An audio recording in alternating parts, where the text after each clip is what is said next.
महत्वाचे विषय आहेत अनेक. मला वाटतं ह्या छोट्या मोठ्या विषयांमध्ये जाण्यापेक्षा देशाचे विषय आहेत, राज्याचे विषय आहेत, त्याच्यावर बोलूया. आदित्यजी, आज दुपारी पत्रकार परिषद होणार आहे, ज्यामध्ये औपचारिकरित्या ते शिवसेना शिंदे गटामध्ये सामील होतील. काय सांगाल तुम्ही त्यामध्ये? मला वाटतं शिवसेना शिंदे गट वगैरे नाहीये, एकच शिवसेना आहे, ती म्हणजे शिवसेना उद्धव बाळासाहेब ठाकरे पक्ष. दुसरे आहेत ते भाजपचे गुलाम आहेत. आणि ह्याच्यात आपण पाहिलं असेल, हे जे विकाऊ लोक आहेत जे आज तिकडे चाललेले आहेत, जनतेने पाहिलेलं आहे की आज लाडक्या बहिणी 85 लाख लाडक्या बहिणींना त्या योजनेतून बाहेर काढलेले आहे. आज शेतकऱ्यांची कर्जमाफी, म्हणजे आम्ही कर्जमुक्ती केली, कर्जमाफी बोलतात, ती देखील पूर्णपणे होत नाही, ती फसवी होत आहे. एका बाजूला बीएसटीला द्यायला पैसे नाही, दुसऱ्या बाजूला आपण पाहतोय जे कामं चालली आहेत महाराष्ट्र राज्यामध्ये ती बिलं काढली नाही जात आहेत. पण ह्या सगळ्या लोकांना विकत घ्यायला यांच्याकडे पैसे आहेत. ही विकाऊ लोक, हे नालायक लोक जे आज तिथे चाललेले आहेत, परवा संजय राऊतजींनी त्यांचं चांगलं वर्णन केलं, ही लोक जी गेलेली आहेत, ह्यांना जनता कुठचं ऑपरेशन करायचं ठरवेल.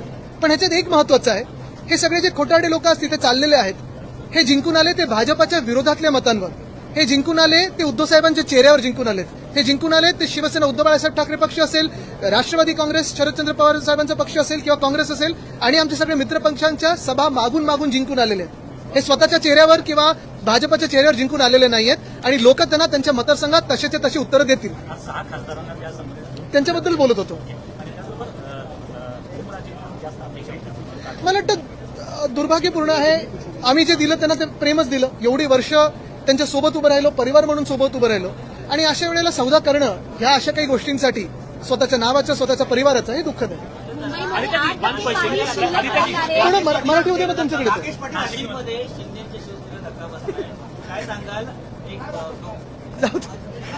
अरे हसता हसता बोलता नाही येतं, हसता हसता बोलता नाही येतं.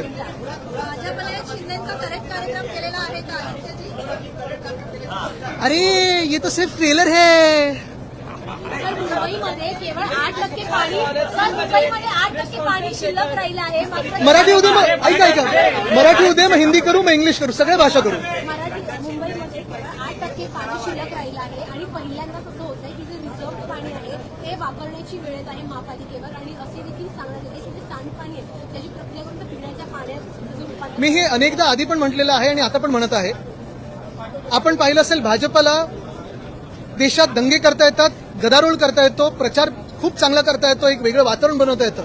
लोकांची जी मनं आहेत ती तशी का वेगळ्या प्रकारे मतभेद किंवा ते सगळं करून लोकांना एकदम त्या कसं त्याच्यात खेचायचं हे येतं.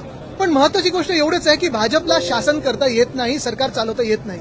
आता आपण पाहिलं असेल, मुंबईला इतिहासात पहिल्यांदा पाण्याचा कट, तर आपण ठीक आहे वर्षानुवर्ष थोडं ते पाणी ऍडजस्ट करायला लावतो, पण पाण्याचा कट 10% सांगूनही मला वाटतं जास्ती लागलेलं आहे. जे पाणी येत आहे ते गढूळ पाणी येत आहे, आणि असं सगळं मुंबई कधी अशी चालत नव्हती आधी. आता नुसतं पाण्याचे कट नाही तर विजेचे कट देखील लागायला लागलेले आहेत, बीएससीचा पॉवर ट्रिपिंग व्हायला लागलेला आहे, आणि एवढं नुसतं मुंबईत नाही तर पुण्यात आलटून पालटून पाणी यायला लागलेलं आहे. म्हणजे इथेनॉल सगळ्यासाठी पाणी खेचतायत, पण अजूनही लोकांना पिण्याचं पाणी मिळत नाहीये. आणि म्हणून भाजप सरकार चालवण्यापेक्षा नुसतं तोडफोड कशी करायची, लोकांचे पक्ष कसे फोडायची, लोकांची घरं कशी तोडायची, ह्याच्यावर लक्ष केंद्रित करू नये. थोडं ह्याच्याकडून लक्ष काढलं, निवडणुकीकडून लक्ष काढलं, आणि शासन जिथे जिथे जिंकलेत ते चालवण्यात जर लक्ष दिलं तर सरकार अजून चांगली चालू शकतात. पण हेच माझं म्हणणं आहे की हे आमदार फोडा, मग आता खासदार फोडू, मग आता आम्ही परत एकदा तुमचे आमदार फोडू, मग नगरसेवक फोडू. थोडं तरी लक्ष तुम्हाला ज्याच्यासाठी निवडून दिलं असेल त्या निवडणूक आयोगाने त्याच्यावर तर टाका. आणि अजून एक तुम्हाला सांगतो, जो डिसॅलिनेशन प्लांट, जो आम्ही समुद्राचं पाणी गोड करण्याचा प्लांट आम्ही काढत होतो, तो जर 2021 साली जो आम्ही मंजूर केला होता तो आतापर्यंत पूर्ण केला असता, 2025 साली पूर्ण व्हायला पाहिजे होता, तर ह्यांना आज ही पूर्ण मुंबईकरांवर वेळ आणण्याची पाळीच नसती आली.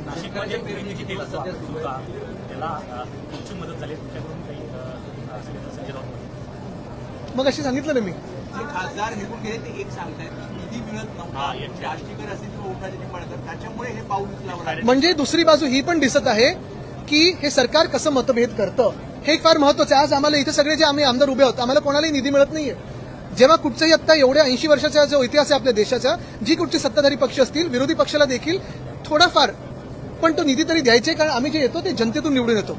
जर तुम्ही आम्हाला निधी नाही दिलात तर अन्याय हा फक्त आमच्या मतदारांवर नाही तर तुमच्या पण मतदारांवर तेवढाच होतो, कारण सगळे ह्या देशाचे नागरिक आहेत. हे जरी असलं तरी आम्हाला जे निवडून दिलेलं आहे ते शिवसेना उद्धव बाळासाहेब ठाकरे पक्ष म्हणून निवडून दिलेलं आहे, भाजप विरोधी म्हणून दिलेलं आहे, आणि राष्ट्राच्या हितात, महाराष्ट्राच्या हितासाठी आम्हाला निवडून दिलेलं आहे. हे जे कोणी पळतात ना तिथे निधी द्या ते काही मतदारसंघाच्या निधीसाठी नाही, स्वतःच्या खिशांसाठी पळून गेलेले आहेत. हा सौदा केलेला आहे त्यांनी.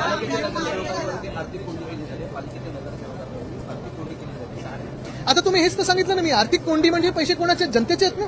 तुम्ही स्वतःच्या सत्तेसाठी वापरता, लोकांची पक्षांची तोडफोड करण्यासाठी वापरता. हे पैसे जे आहेत ते जनतेचे, जनहिताचे तसे वापरले गेले पाहिजेत. पण एका बाजूला तुम्ही पाहिलं असेल मिसिंग लिंकवर पुण्याच्यात तर मी गेलो होतो परवा, मला तुम्ही 10 मीटर दाखवा जे सपाट असेल, तिथे पण भ्रष्टाचार दिसतोय. वरती खालती रस्ता आहे. एक रस्त्याने चांगला बनवलेला दाखवा मला. नॅशनल हायवे दाखवा किंवा स्टेट हायवे दाखवा किंवा MSRDCचा दाखवा. हा तुमचा मगाच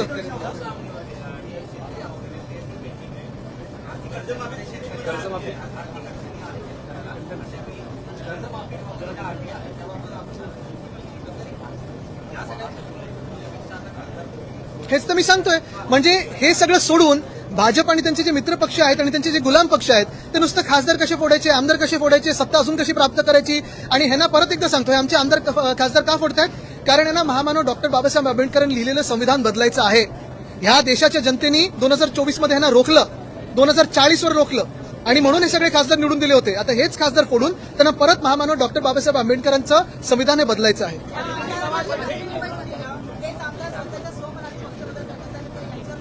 100% होणार आणि हे डिस्क्वालिफाय होणार. जर ह्या देशात न्याय प्रक्रिया असेल तर ती न्याय प्रक्रिया है ना डिस्क्वालिफाय करेल. जर असेल तर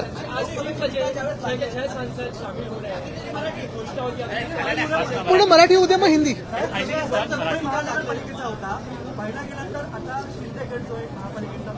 गट नाही, ती कटकट आहे हो यांची.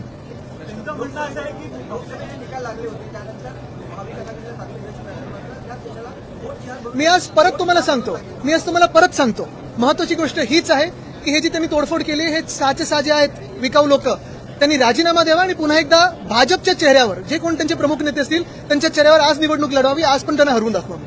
नवी मुंबईमध्ये नियमांचं उल्लंघन करून डान्स बार अद्यापही सुरू आहेत. आता जी नवी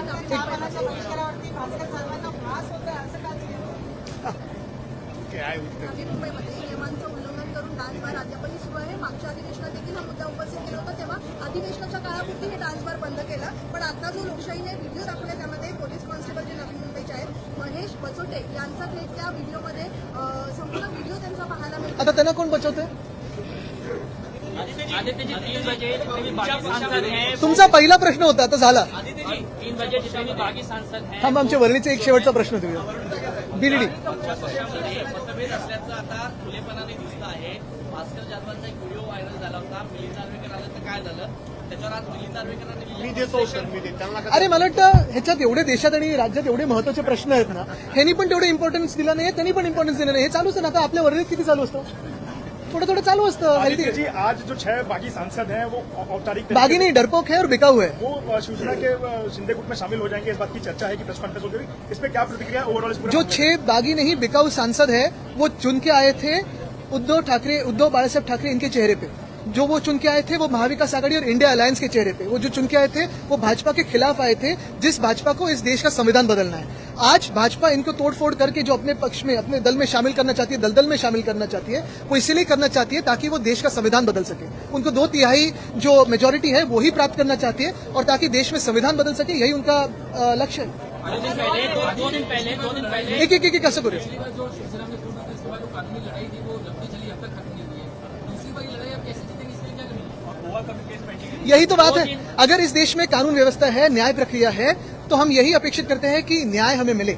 ये न्याय सिर्फ हमारे पार्टी के लिए नहीं है. जैसे आज हमारी पार्टी को तोड़ा है, वैसे आम आदमी पार्टी को भी तोड़ा, TMC को तोड़ा है, कल कोई भाजपा को जाके तोड़ेगा. लेकिन क्योंकि ऐसे राक्षस तो उधर भी जा सकते हैं, लेकिन यही बात है कि अगर हम कानून से चले, क्या हम संविधान से चले, तो फिर इस देश में संविधान का अगर राज्य हो और संविधान का राज हो तो हमें न्याय मिलेगा. यही अपेक्षा है और अगली तारीख जब है तभी न्याय मिलेगा, यही हम अपेक्षा कर रहे हैं. पार्टी में जो फूट हो रही है वो बात ये कह रहे हैं कि हमें फंड नहीं मिल रहा था, इसलिए जाना जरूरी है. अपने कार्यकर्ताओं से बात करते हुए कहते हैं क्या सत्ता के साथ जाना बहुत जरूरी है, क्योंकि क्या कभी उन्होंने आपके पास ये शिकायत की थी, क्या सिर्फ फंड? हम सारे जो यहाँ विधायक हैं हमें भी जो स्पेशल फंड है वो कभी नहीं मिलता, वैसे ही ना सांसदों को मिलता है. लेकिन ये लड़ाई फंड के बारे में नहीं है. लोग भी समझते हैं कि ये भाजपा का जो शासन है वो शासन पे नहीं ध्यान देता है. आज देखो किसानों का कर्जा माफ नहीं हुआ है ठीक तरीके से. महिलाओं को लाडली बहना योजना से 80 लाख महिलाओं को निकाला है. बहुत सारी प्रश्न है. आज महंगाई बढ़ती जा रही है, गैस डीजल पेट्रोल के तो सवाल है ही, लेकिन ये सारी बातें छोड़ के नीट का भी सवाल तो है ही. ये सारी बातें एक तरफ, और भाजपा का जो एक सत्ता पिपासु वृत्ति है उनकी, वो तो दिख रही है. उनको 2/3 मेजोरिटी चाहिए ताकि वो संविधान बदले. और आज ये जो फंड के बारे में बात कर रहे हैं, ये तो स्पष्ट कर रहे हैं कि भाजपा का शासन फेयर नहीं है, अनफेयर है। शिवसेना विधायक कह रहे हैं कि ऑपरेशन टाइगर 2 आज खत्म हुआ, टाइगर 3 ऑपरेशन की शुरुआत हुई है। शिवसेना विधायक ये मेरे साथ कई है, विधायक हमारे संपर्क में हैं। यही करते रहो, जिंदगी भर यही करते रहो, लेकिन शासन कब चलाओगे? आज जनता भी सवाल पूछ रही है कि आपको ये विधायक या खासदार, ये सांसद तोड़ने के लिए जितना पैसा लगता है, 2-3 किसानों का कर्जा तो मुक्त करके दिखाए उतने पैसों में। यही बात है ना कि आज चुन के किस लिए दिया था, क्यों दिया आपको चुन के? सारा शासन एक तरफ और आपके जो ये गंदे काम है वो आप उसी में व्यस्त हो। आदित्य जी, आज महाराष्ट्र में बीजेपी से ज्यादा सांसद जो है वो शिवसेना के हो जाएंगे, एकनाथ शिंदे के। कुछ लोग ये भी कह रहे हैं कि क्या वापस वो मुख्यमंत्री पद पाने के लिए क्या ये सब है? आपको क्या लगता है? मुझे लगने से ज्यादा फडणवीस साहब को क्या लगता है ये आप देखें। नासिक के जो नतीजे आए हैं एमएलसी इलेक्शंस के, उसको किस तरीके से देखती है आपकी पार्टी? मैं देखता नहीं हूँ, हम यही देख रहे हैं कि कभी कभी शिंदे भी देखिए कि उनके साथ अंत में क्या होने वाला निलेश राणे ने आप पर व्यक्तिगत हमला करते हुए कहा Aditya ji, one question. Leader of opposition आहे. हे हाईटच्या खालती मी बोलत नाही, 9 अधिवेशन त्यांचं बिलो द बेल्टच असेल। 9 अधिवेशन हो गए, लीडर ऑफ अपोजिशन नहीं गए। इतना डरते हैं हमसे। और देखिए अभी तो सांसद भी फोड़ रहे हैं, कहते हैं विधायक भी लेके जाएंगे, फिर क्या कॉर्पोरेटर भी लेके जाएंगे, फिर ये भी लेके जाएंगे, वो भी लेके जाएंगे। ठीक है ना, नो प्रॉब्लम, हम लड़ेंगे, अकेले लड़ेंगे, लेकिन नेता विपक्ष का क्या? इतना क्यों डर है आपके मन में? Aditya, 6 MPs from your party. Once we finish Hindi, then we'll come to English. Nashik में हम देख रहे हैं कि ऑपरेशन नासिक हार जाते हैं शिवसेना के जो उम्मीदवार थे गोकुल में जीत जाते हैं, और दूसरी ओर बीजेपी अपने सांसद लोगों को ऑपरेशन एकनाथ शिंदे शुरू अलग न्याय है, यहाँ पे अलग न्याय है। बताया इन्होंने, भाजपा ने भी ऑपरेशन तुड़वा अलग तरीके से शुरू किया। करिए, 100 कोशिश करिए। अभी जो दौरा बनाया है लोकसभा क्षेत्र में जाएंगे, क्या लगता है जनता फिर से जुड़ेगी? हम तो यही कह रहे हैं, जो सांसद तोड़े हैं आपने, जो सांसद खरीद लिए आपने, वो इस्तीफा दें और चुनाव लड़ने के लिए सामने आए। जो भी भाजपा का चेहरा उनके साथ रहेगा, चलो लड़िए हमारे साथ, हम आपको हरा के दिखाएंगे, हम जीत के दिखाएंगे, क्योंकि हमने लोगों के दिल जीते हैं। अधिवेशनाचा पहिला दिवस आहे, अधिवेशन संपेपर्यंत विचारा, त्यांनाच विचारा। Aditya, the 6 rebel MPs from your party are defecting towards Eknath Shinde Shivsena party. Legally and constitutionally, what will be your plan of These are not rebel MPs. These are MPs who had put themselves out in the market to be bought, and they've been bought today. It's unfortunate for them. It's unfortunate for their families and their reputation. Eknath Shinde is also saying that Operation Tiger will continue for MLAs as well as That corporations. shameless thief wants to become the chief minister. He tries to destabilize the government every time, and he will want to eat the BJP at some time. But the most important thing today is he should focus on his department and his work. Apart from that, he's been focusing on everything. Thank you. हाँ ठीक है।